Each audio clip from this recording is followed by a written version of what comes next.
আমি মোহাম্মদ আজিজ শেখ, সরকারি বাংলা কলেজ আহ্বায়ক সদস্য। জুলাইয়ের যে আন্দোলন ছিল 16 তারিখ থেকে আমাদের আন্দোলন আমি মিরপুর 10 নম্বরে শুরু করি। তো ওইখান থেকেই 18 তারিখে আমি গুলিবিদ্ধ হই এবং 34শে জুলাই যখন আমরা অবস্থান করি, তো দুপুর টাইমে ওখানে অনেক গুলাগুলি হইতেছিল, বিকেলেও হইতেছিল। তো তৎক্ষণিক যখন পুলিশ ঘেরাও করে এবং আমাদের চারিদিক থেকে ছাত্রলীগ পুলিশ ঘেরাও করে, তো আমার যত ভাই বোনেরা ছিল সবাই পিছন দিকে চলে যাইতেছিল, মানে সামনের দিকে কেউই আগাইতেছিল, মানে এক পা আগাইলে দুই পা পিছ হইতে যাইতেছিল। তো ওইখান থেকে আমার মাথায় একটা চিন্তা আসে যে আমি যদি আমার বাংলাদেশের স্বাধীন পতাকা নিয়ে আমি এই ফ্লাইওভারের উপর উঠে দাঁড়াতে পারি, তাহলে হয়তো আমার ভাই এবং আমার বোনেরা, আমার সহযোদ্ধারা আমাকে রেখে চলে যাবে না। তো ওইখান থেকেই আমি তৎক্ষণিক মিরপুর ফ্লাইওভারের উপরে উঠি এবং আমার বাংলাদেশের স্বাধীনতা পতাকা আমি ওইখানে উত্তোলন করে দিই। তো তার কিছুক্ষণের মাঝে দেখি আমার ভাই ব্রাদাররা আরও আমাকে দেখে অনুপ্রাণিত হয়েছে এবং সাহস পাইতেছে, এই সামনের দিকে এগিয়ে গেছে।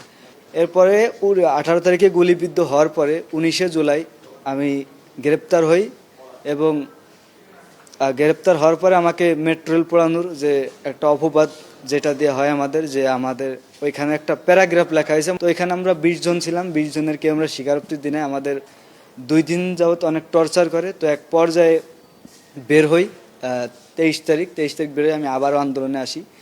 এর মধ্যে আপনার আমার পড়াশোনার পাশাপাশি বর্তমান সিএনজি চালাইতেছি। এই সিএনজি চালানোর দেখে আমার গাড়িতে একদিন দেশের পত্রে ভাই দেশের পত্র একটা নিউজ করে, এরপরে এনবিপি, এরপরে 71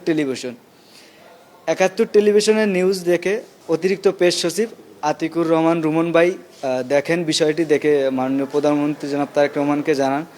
তো উনি বিষয়টা দেখে আমাকে এখানে ডাকেন এবং আমি যখন যাই আমাদের মাননীয় প্রধানমন্ত্রী জনাব তারেক রহমান, আমি ভিতরে ঢোকার মাত্রই যখন আমার নাম ধরে ডাক দিছে, আসলে এই যে অনুভূতিটা, এটা ভাষায় প্রকাশ করার মতো না। যে আমাদের একজন মাননীয় প্রধানমন্ত্রী, আমি ভিতরে ঢোকার মতো আমার নাম ধরে ডাকছে এবং তিনি আমার ভিডিওটি দেখছে। মাননীয় প্রধানমন্ত্রীর কাছে পতাকাটা আমার দেওয়ার একটাই ইচ্ছা ছিল যে আমি ছোট থেকেই আমি বিএনপিকে ভালোবাসি এবং আমি 2018 থেকে ছাত্রদলের সাথে সক্রিয়ভাবে ছিলাম এবং প্রেসিডেন্ট জিয়াউর রহমান এবং মরহুমা বেগম খালেদা জিয়া এবং বর্তমান মাননীয় প্রধানমন্ত্রী জনাব তারেক রহমান, তাদের যে একটা ধারাবাহিক আছে, আপনি দেখে থাকবেন আপনারা, যে জিয়াউর রহমান এবং মরহুমা খালেদা জিয়া তারা কিন্তু বিগত দিন ধরে স্বৈরাচারের বিরুদ্ধে আন্দোলন সংগ্রাম লড়াই করে গেছে।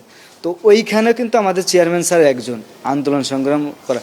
তো আমার মনে হলো যে আমার জুলাইয়ের রক্তাক্ত পতাকাটা যে একমাত্র যদি আমি কারো হাতে তুলে দিতে পারি, সেটা হলো আমাদের দলের চেয়ারম্যান স্যার এবং মাননীয় প্রধানমন্ত্রী জনাব তারেক রহমান।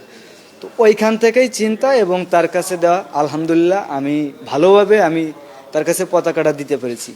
এই অনুভূতিটা আমি ভাষায় প্রকাশ করার মতো না। যে আমি তো বললাম যে তিনি আমাকে নাম ধরে ডাক দিছে, এই যে একটা অনুভূতি, বা এটা আসলে ভাষায় প্রকাশ করার মতো না। এবং আমার রাত্রে আমি 2টার সময় ঘুমাইছি এবং 3টার সময় আমার ঘুম ভেঙে গেছে, আর ঘুম আসতেছে না, কখন যাব। তো সব মিলে আলহামদুলিল্লাহ যে আমি আমার দলের চেয়ারম্যান এবং বর্তমান যে বাংলাদেশের প্রধানমন্ত্রী জনাব তারেক রহমানের হাতে পতাকাটা তুলে দিতে পারছি, তাই আমি খুবই আনন্দিত।